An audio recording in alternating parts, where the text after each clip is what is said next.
Hi guys everyone. This video presented by Shah Publication that starts अगर आप Aligarh Muslim university यानी MU से आप पीएचडी करना चाहते हैं तो ये काफ़ी अच्छी वीडियो रहने वाली है आपके लिए।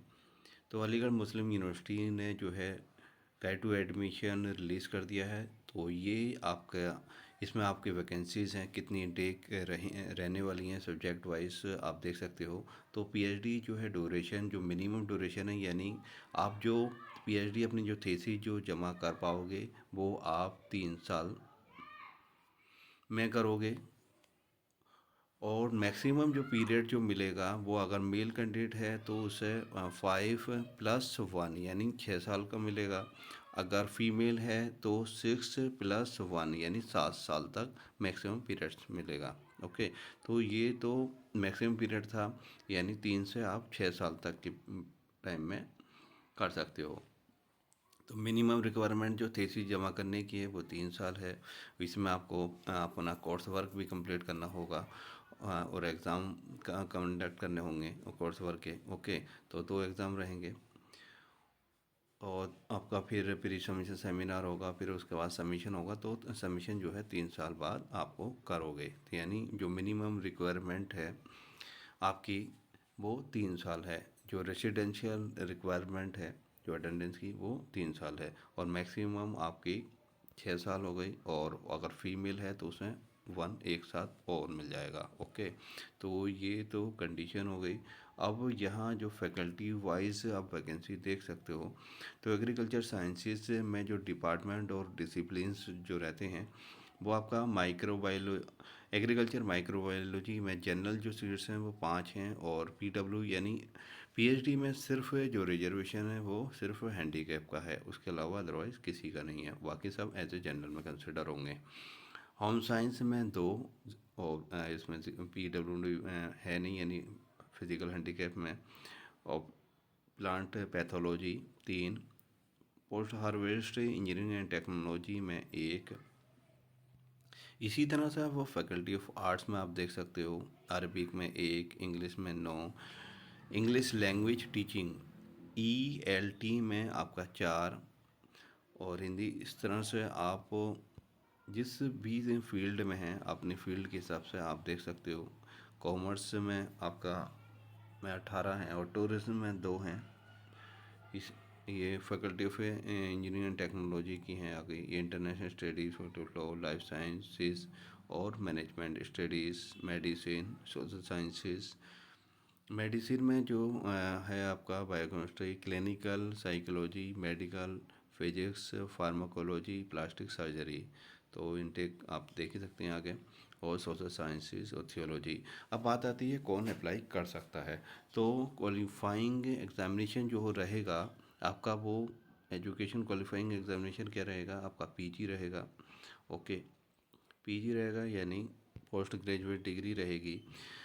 1 ईयर या 2 semester master degree programme after 4 year या 8 सेमेस्टर बैचलर डिग्री प्रोग्राम, या तो 8 सेमेस्टर वाला बैचलर हो या 2 semester bachelor degree programme after 4 year, जो कि इसने 4 साल का क्या करा हो आपने, उसका ग्रेजुएशन हो, तब वो 1 ईयर वाला मास्टर डिग्री वाला वो भी अप्लाई कर सकता है। एमफिल वाले अप्लाई कर सकते हैं। 55% मार्क्स पीजी में जो है 55% मार्क्स सिर्फ पीजी में मांग रहे हैं। 4 ईयर या 8 semester bachelor degree programme with research with a minimum of 75 marks in aggregate in this equivalent grade on a point scale whether the grading system is followed. यह 8 सेमेस्टर जिसने जो कि 8 सेमेस्टर या 4 ईयर वाले और जिसकी जो है परसेंटेज जो है 75% हो, वो डायरेक्ट पीएचडी के लिए भी अप्लाई कर सकते हैं कैंडिडेट्स। अब एडमिशन जो सिलेक्शन प्रोसेस का रहेगा, तो यानी पीजी किया हो, और पीजी जो है आपका, ये जो है आप एडमिशन के लिए अप्लाई करोगे ये आप करोगे 2025 और 26 के लिए। ओके, 25-26 के लिए करोगे आप। जो अगर करंट कोई पीजी कर भी रहा होगा जो फाइनल ईयर होगा, तो फाइनल ईयर के इस साल वाले वो एलिजिबल होंगे, क्योंकि उनकी जो होगा 2024-25 की मार्कशीट मिलेगी। ओके, 25 की मार्कशीट मिलेगी जो पीजी कर रहे हैं, चाहे वो एमएससी कर रहे हों, एमबीए कर रहे हों या एमएड कर रहे हों, तो वो 2025 24-25 की मिलेगी। और आप अप्लाई कब के लिए कर रहे हो, एडमिशन 25-26 के लिए। तो इसलिए ये काफ़ी सवाल आएगा मेरे पास, और अभी कमेंट्स में आया था। तो इसमें करंट वाले एलिजिबल रहेंगे या नहीं रहेंगे, तो वो एलिजिबल रहेंगे जो फाइनल ईयर जिनका पीजी है। ओके, तो वो अप्लाई करेंगे, तो आप कर दीजिएगा अप्लाई। और उससे पहले जो भी हैं जिनके पास पीजी है वो तो सारे करेंगे, लेकिन इस साल करंट, क्योंकि एमयू का सेशन लेट चल रहा था, तो इसलिए करंट सेशन के अप्लाई नहीं कर पा रहे थे। ओके, लेकिन अब अप्लाई करवाएंगे करंट सेशन के भी। ये प्रॉब्लम जो है अब सॉल्व हो गई है। सिलेक्शन प्रोसेस की अगर बात करें तो वो एडमिशन के थ्रू होगा, यानी एडमिशन टेस्ट कंडक्ट होगा, और वो एमयू में ही एमयू अपने सेंटर में फैकल्टी में करवाएगा। रिटिन इसमें जो होगा आपका रिटिन टेस्ट होगा 80 मार्क्स का, और फिर उसके बाद प्रेजेंटेशन कम इंटरव्यू 20 मार्क्स का।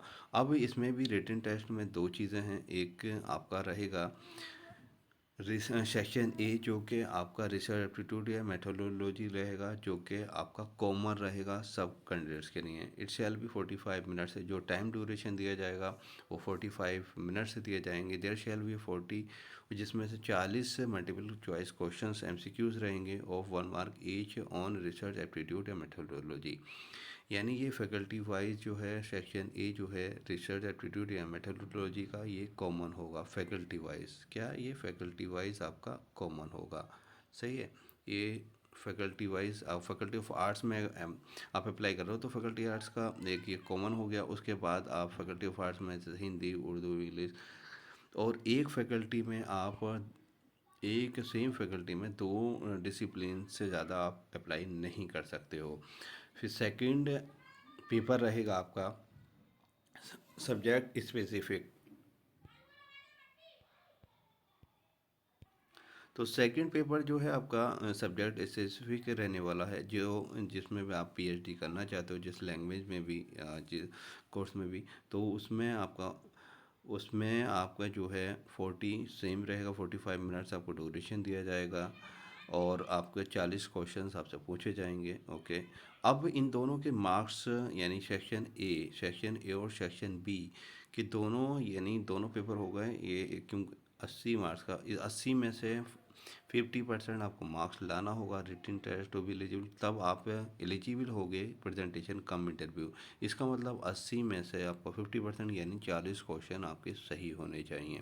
40 क्वेश्चन का मतलब 40 मार्क्स, क्योंकि एक क्वेश्चन 1 मार्क्स का है, तो आपके एटलीस्ट 40 क्वेश्चन सही होने चाहिए, तभी आप प्रेजेंटेशन कम इंटरव्यू के लिए एलिजिबल होगे, अदरवाइज नहीं हो पाओगे।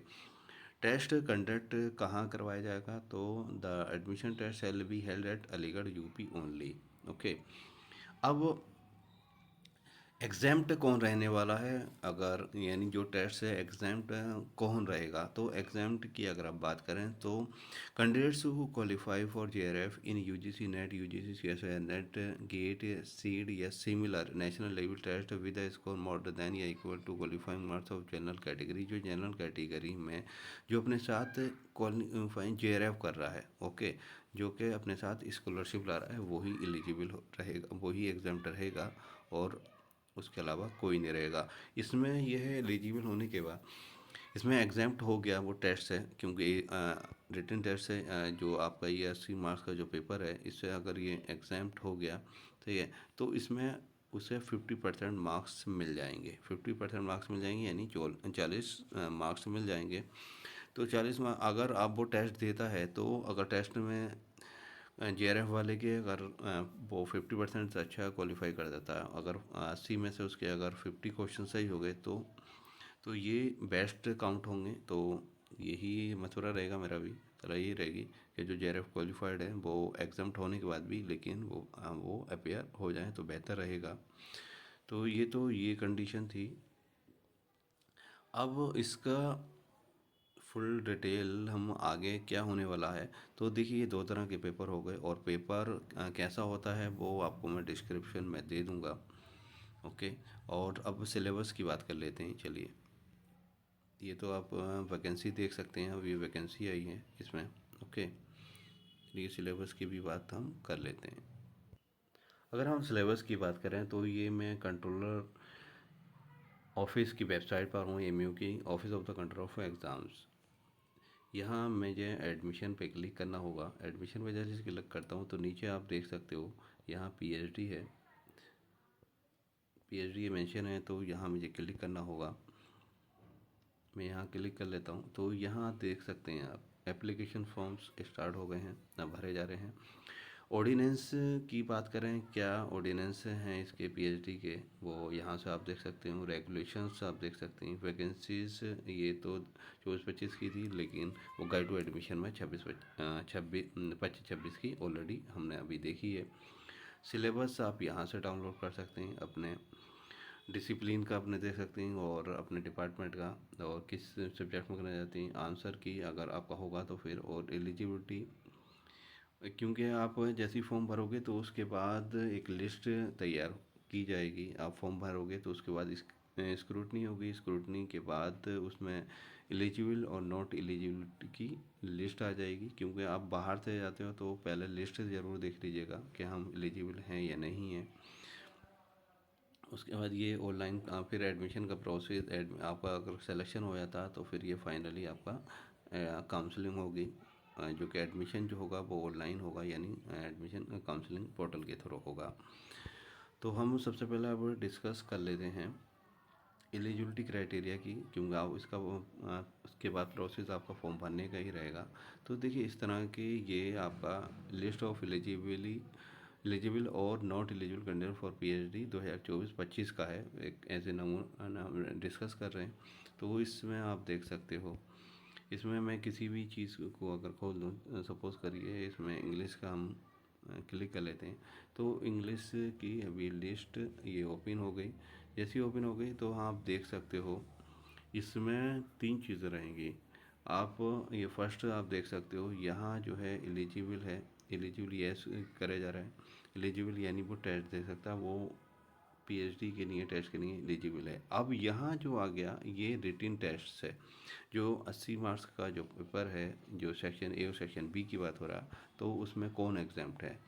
ये इसमें ये जो एग्जाम्प्ट हैं, क्योंकि इन्होंने स्कोर इक्विवेलेंट टू या above the unreserved cut off, यानी जनरल में इनके कट ऑफ है जेरेफ, और यहाँ इनकम्प्लीट नेट इसलिए इन्होंने नो कर दिया है, यानी जेरेफ वाले को ही एग्जाम्प्ट करेंगे। ओके, तो ये जो है ये ओनली जेरेफ वाले हैं।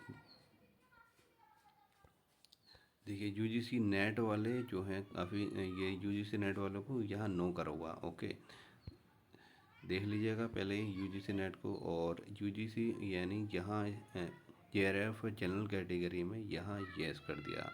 तो सिंपल है कि जेआरएफ वाले वो एलिजिबल रहेंगे, वो यानी सॉरी एग्जाम्प्ट रहेंगे, और यूजीसी नेट वाले नोट वो एग्जाम्प्ट नहीं होंगे टेस्ट से, लेकिन वो पेपर देने के लिए तो एलिजिबल हैं, लेकिन पीएचडी में एडमिशन टेस्ट देने के लिए एलिजिबल हैं। लेकिन जो एग्ज़ाम जो टेस्ट से अगर नहीं देना चाहते हैं तो सिर्फ जो एग्ज़ाम रहेगा वो जेआरएफ वाला रहेगा।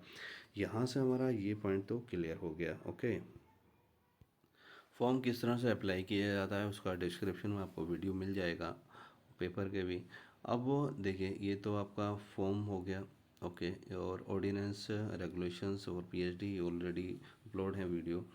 अब हम बात करते हैं, अब वैकेंसी की ऑलरेडी हम डिस्कस ही कर चुके हैं। अब सिलेबस की हम बात कर लेते हैं। तो सिलेबस की अगर हम बात करें तो सिलेबस फॉर एडमिशन टेस्ट पे क्लिक कर लेते हैं, ये हमारा ओपन हो रहा है। तो यहाँ आप फैकल्टी वाइज अपना सिलेबस देख सकते हो। मैं सपोज़ करिए मैं फैकल्टी ऑफ एग्रीकल्चर ओपन करता हूँ, तो यहाँ आपका सेक्शन देखिए, सेक्शन ए जो है रिसर्च एप्टीट्यूड, ये जो कि सेक्शन वाइज जो है पेपर जो है वो कॉमन रहने वाला है, क्योंकि सेक्शन ए और सेक्शन बी दो ही तरह के पेपर थे, हमने अभी डिस्कस करे थे। तो सेक्शन ए जो है कॉमन रहेगा, 40 मार्क्स का ही रहेगा वो, और 45 आपको मिनट्स मिलेंगे। सेक्शन बी में भी आपको 40 क्वेश्चन रहेंगे, 45 मिनट्स मिलेंगे। अब agriculture, micro biology, agriculture, economics and business management, हम किसी को भी ओपन कर लेते हैं। तो चलिए हम इसे ओपन कर लेते हैं। जैसे मैं क्लिक करता हूँ तो ये हमारा सिलेबस आ गया। आपको इस सिलेबस के बेस पे आपको तैयारी करनी होगी अपनी पीएचडी टेस्ट के लिए। ओके, तो इस तरह से आप अपना डाउनलोड कर सकते हैं। अगर हम ब्रीफली ऑर्डिनेंस का, ऑर्डिनेंस पे भी जिक्र कर लेते हैं ऐसे ब्रीफ। तो ये आपका चैप्टर 25 है, डॉक्टर ऑफ फिलोसफी यानी पीएचडी, जो विद इफेक्ट कब से स्टार्ट हो गया था, इफेक्ट यानी इम्प्लीमेंट हुआ है ये 2022-23 सेशन से हुआ। जिस इंट्रोडक्शन आप देख सकते हो, एलिजिबिलिटी हम डिस्कस ऑलरेडी कर ही चुके हैं। तो आपके जो हुआ है, जिन्होंने जो इस साल भी पीएचडी कर रहे हैं वो, ये सॉरी पीजी कर रहे हैं, वो भी एलिजिबल हैं पीएचडी के लिए। ओके।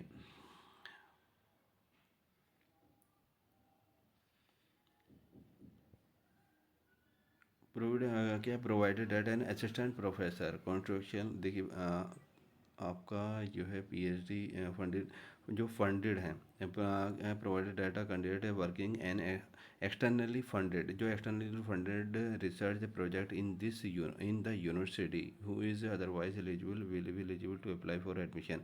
जो किसी प्रोजेक्ट में लगा हूँ किसी डिपार्टमेंट में, वो भी क्या है पीएचडी के लिए एलिजिबल हैं। ओके। अब यहाँ से पॉइंट ये तो क्लियर हो गया। अब प्रोवाइडेड डाटा असिस्टेंट प्रोफेसर जो कॉन्ट्रेक्चुअल है, गेस्ट टीचर है ऑफ दिस यूनिवर्सिटी यानी अलीगढ़ यूनिवर्सिटी के, ऑफ दिस यूनिवर्सिटी यानी Aligarh Muslim University will be eligible to apply for admission to part time PhD programme. He और she he will fulfils the eligibility यानी eligibility criteria उन्हें fulfil करना होगा। For the requirement for eligibility date may be let down by the academic council from time to time, वो काम change करते रहती है। ओके। तो यानी जो असिस्टेंट प्रोफेसर है जो कि कॉन्ट्रेक्चुअल बेस पे है या गेस्ट टीचर है और दिस यूनिवर्सिटी, वो क्या है पार्ट टाइम पीएचडी के लिए एलिजिबल है। ओके। नेक्स्ट पॉइंट है हमारा जो है provided at permanent school teacher. कोई परमानेंट हो, स्कूल टीचर हो, नर्सिंग ट्यूटर हो, जो nursing tutor of this university यानी this university Aligarh Muslim University की बात हो रही है, क्योंकि उसी के गाइड टू एडमिशन की हम बात करें तो with 5 years of regular service, जो कि 5 साल उसे रेगुलर सर्विस हो, विल भी 5 साल सर्विस होने के बाद तब वो अप्लाई कर सकता for admission to part time PhD programme if she and he fulfil the eligibility criteria and for the requirement for eligibility date में भी laid down by the academic council. Okay. तो ऑफ दिस यानी part time आप PhD कर सकते हैं, लेकिन कौन कर सकते हैं, जो कि ऑफ दिस यूनिवर्सिटी वाले, ऑफ दिस यूनिवर्सिटी यानी अलीगढ़ मुस्लिम यूनिवर्सिटी के। ओके। नेक्स्ट अगर हम पॉइंट की बात करें, provided at a permanent non teaching की अगर हम बात करें, यानी जो टीचर नहीं है, non teaching employees of this university यानी of this Aligarh Muslim University के जो एम्प्लॉज़ हैं with 5 years of regular service, जिनके 5 साल हो गए हों रेगुलर सर्विस के, परमानेंट हों और 5 साल सर्विस करते हुए हो गए हों, will be eligible to apply for admission to part time PhD programme if she और he fulfils the eligibility criteria and further requirement for eligibility date may be let down by the academic council from time to time. Okay. अब relaxation की बात करें तो 45% जो relaxation है सिर्फ आपका किसे है, पीडब्ल्यूडी यानी फिजिकल हैंडीकैप्ड को सिर्फ वो है रिलैक्सेशन ऑफ 5% मार्क्स, क्योंकि देखिए 50% मार्क्स उसमें रिटन टेस्ट में था, इनके लिए क्या है 5% का आपका रिलैक्सेशन हो गया, N equivalent relaxation of a grade है। इन्हें तो क्वालिफाइंग एग्जामिनेशन में लेट डाउन में अलाउड बाई था। तो रिलैक्सेशन जो है 5% का मार्क्स का है, मार्क्स का मतलब यानी 50% का वहाँ था। तो यहाँ लेकिन किसे है हैविंग मोर देन 40% डिसेबिलिटी, जो पी ए डिसेबिलिटी जो सर्टिफिकेट हो, तो मिनिमम जो उसकी डिसेबिलिटी हो वो 40% हो, यानी इक्विवेलेंट यानी मिनिमम 40 से कम वाले को नहीं मिलेगा। ओके। ये बेनिफिट 5% रिलैक्सेशन का, तो वो 45 पे एलिजिबल हो जाएंगे। नेक्स्ट है admissions, admission to PhD programme shall be normally made by annually as per the admission policy approved by annually होगा। क्राइटेरिया फॉर एडमिशन, एडमिशन का क्राइटेरिया क्या है, किस तरह से लिया जाएगा, तो क्या selection of admission in the PhD programme will be made through an admission test के थ्रू होगा। सही है। एडमिशन जो पीएचडी में जो एडमिशन होगा आपका, वो एडमिशन टेस्ट के थ्रू होगा, जिसमें से एक रिटन टेस्ट होगा जो कि सेक्शन ए है, सेक्शन बी जो है आपका प्रेजेंट यानी रिटन टेस्ट है पूरा। रिटन टेस्ट में दो सेक्शन है, एक section A section B. Okay, तो सेक्शन ए और सेक्शन बी, सेक्शन ए जो है वो कॉमन रहेगा फैकल्टी वाइज, सेक्शन बी जो कि आपका डिपार्टमेंट ऑब्लिक डिसिप्लिन वाइज रहेगा। फिर उसके बाद सेक्शन में यानी प्रेजेंटेशन कम इंटरव्यू है, सब्जेक्ट टू बी क्या एग्जाम्पशन गिवन अंडर पैरा 3.1 का हम पैरा देखते हैं, 3.1 का सेकंड जो कौन एग्जाम्प्ट होगा। Candidates who qualify for fellowship, यानी जो क्या है फेलोशिप ला रहा, फेलोशिप सिर्फ असल में फेलोशिप और स्कॉलरशिप, देखिए यहाँ इन्होंने कंफ्यूज कर दिया फेलोशिप और scholarship. In UGC NET, UGC CSIR NET, GATE और सीड या similar national level test with score more than ये equal to the qualifying marks of general category. Okay, तो यहाँ अगर देखिए यहाँ यूजीसी नेट यहाँ पढ़ने से तो ये आ रहा है ना यूजीसी नेट वाले एग्जाम्प्ट हैं, लेकिन ऐसा नहीं है। जो हु क्वालिफाइंग फॉर फेलोशिप लिखा रहा अपने साथ, फेलोशिप और स्कॉलरशिप, तो इसलिए फेलोशिप कौन लिखा था, जेआरएफ वाले लिखाते हैं तो वही एग्जाम्प्ट रहेंगे, और उसके अलावा और कोई नहीं रहेगा।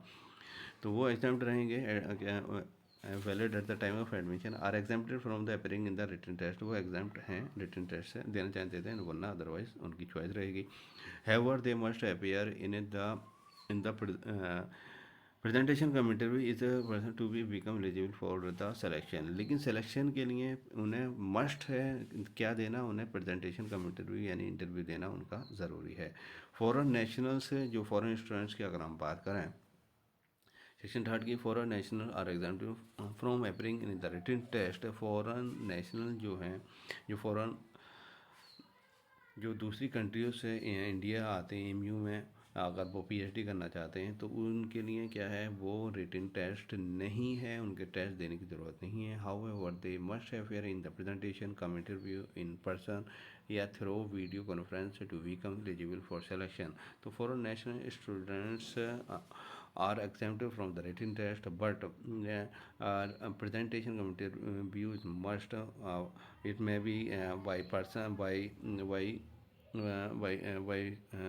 by the personally in the chamber in the department या थ्रो वीडियो कॉन्फ्रेंस के थ्रो वो एलिजिबल हैं सिलेक्शन प्रोसेस के लिए, लेकिन प्रेजेंटेशन कम इंटरव्यूज़ वो उन्हें देना ज़रूरी है। ओके, तो ये रहेगा फॉरेन नेशनल्स के लिए। प्रोविज़न फॉर एडमिशन, और फिर क्या है एडमिशन का प्रोसेस रहेगा, तो अब उसके बाद जो है आपका सिलेक्शन हो जाएगा, फिर उसके बाद बीओएस होगी यानी बोर्ड ऑफ स्टडीज़ होगी। द बीओएस शैल रिकमेंड आज सुपरवाइजर, जो कि बीओएस जो है रिकमेंड करेगी आपको, आपका गाइड बोल दीजिए या सुपरवाइज़र दे कह दीजिए, एन एरिया ऑफ रिसर्च, और फिर आपका किस फील्ड में किस जो आपका रिसर्च का जो एरिया होगा आप किस में रिसर्च करेंगे वो आपका सेलेक्ट किया जाएगा फॉर ईच कैंडिडेट, हर कैंडिडेट का जो सिलेक्टेड कैंडिडेट है for the PhD programme. Provisional admission shall be offered, ये प्रोविजनल एडमिशन आपको ऑफर कर दिया जाएगा to the selection selected candidates in accordance with the number of vacancies, vacancies के बेस पे ऑलरेडी नोटिफाइड जो कि नोटिफाइड हो गई हैं in the concerned disciplines after the approval by the Committee of Advanced Studies and Research, herein after referred to as CASR on the recommendation of the यानी CASR में final हो जाएगा, और किसकी रिकमेंडेशन रहेगी, BOS की रिकमेंडेशन रहेगी। The date of admission and registration of each candidate shall be date of the deposition of admission fee by him her, यानी डेट ऑफ एडमिशन आपकी जिस डेट में आप फीस जमा पे करोगे, फीस जमा करोगे वही आपका डेट ऑफ एडमिशन रहेगा। ओके, बाकी ये जो प्रोसेस है आपके एडमिशन होने के बाद है, उसमें सुपरवाइज़र होगा, चेयरमैन इससे ही है, आरएसी होगी वो रिकमेंडेशन करेगी, तो ये फिर उसके कोर्स वर्क होगा। तो मिनिमम जो रेसिडेंशियल जो रिक्वायरमेंट है वो आपकी 3 साल है, और मैक्सिमम 5+1 मेल के लिए हैं, और फीमेल के लिए 5+1 यानी 7 साल तक कर सकते हैं। ओके, वो पीएचडी कर सकती हैं। कोई भी इसके अलावा अगर कोई क्वारीज हो तो आप पूछ सकते हैं। Thank you for watching this video.